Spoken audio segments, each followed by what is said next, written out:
Calendar भाई दी हाँ कैसे रूपा जी आज की ऋतु में नया लेखन के बहुत कहानी की हवा लगा था, बहुत जबरदस्त लगा था। कैसे हो एगो बेचारा दिल के टूटल प्रेम के मारल बंदी बाबू चंदन बाबू उ कहत बाबू रे ई रोग बहुत खराब है, एकरा से दूर रहो ना ते अगर कोनो दवाई नहीं है कैसे हो स्पान सब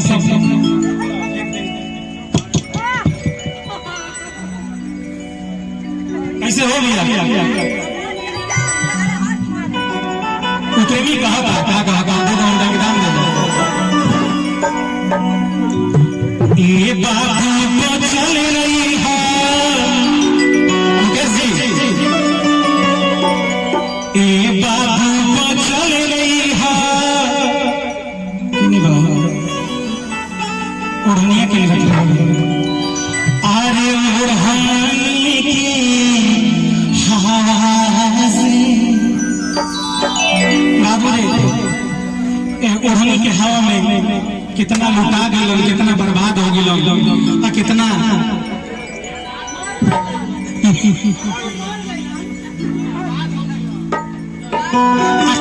आबाद हो गए।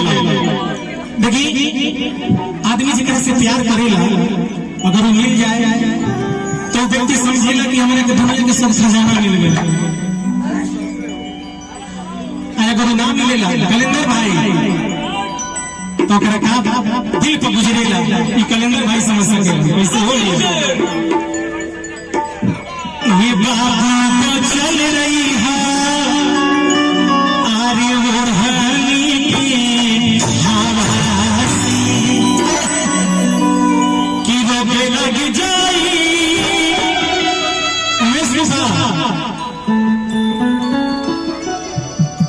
उमेश साहब जहां भी हो आप उपस्थित रहिए। कैसे कि रोग लग जाई कि कोई ना बचाई कैलेंडर कि रोग लग जाई अरे कोई ना बचाई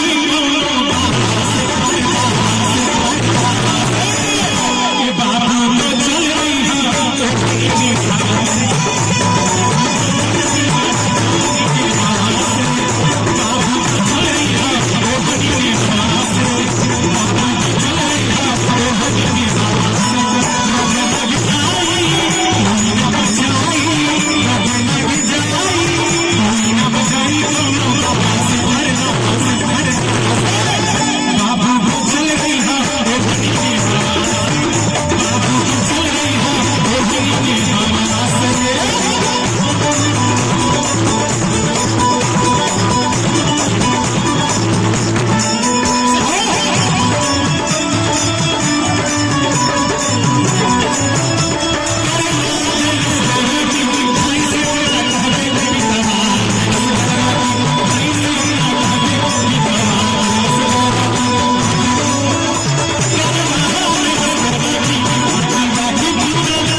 खतरनाक बोला।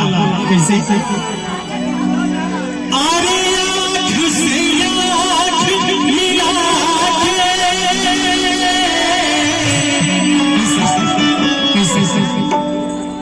ना ना ना ना तार मिलावे तो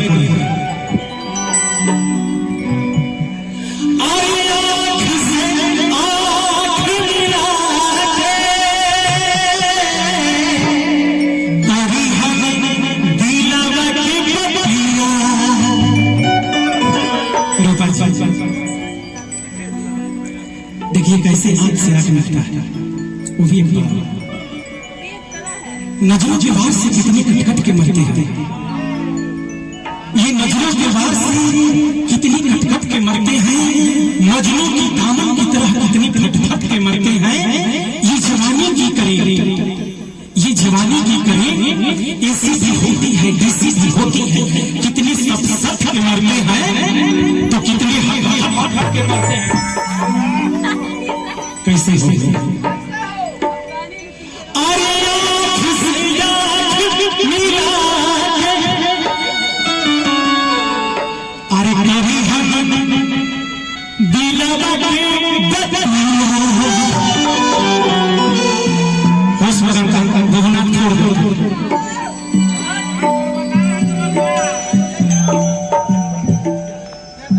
कैसे लगे भाव। भोजपुरी में अगर भाव ना हो तो सब कुछ निकाल ये भाव। अरे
अंतिम भाव कहे कि भाई कि वाला करी हम तो से अरे हथवा में ले के हथवा और अंतिम कि एक दिन छोड़ के जाई हवे अपना दिलवा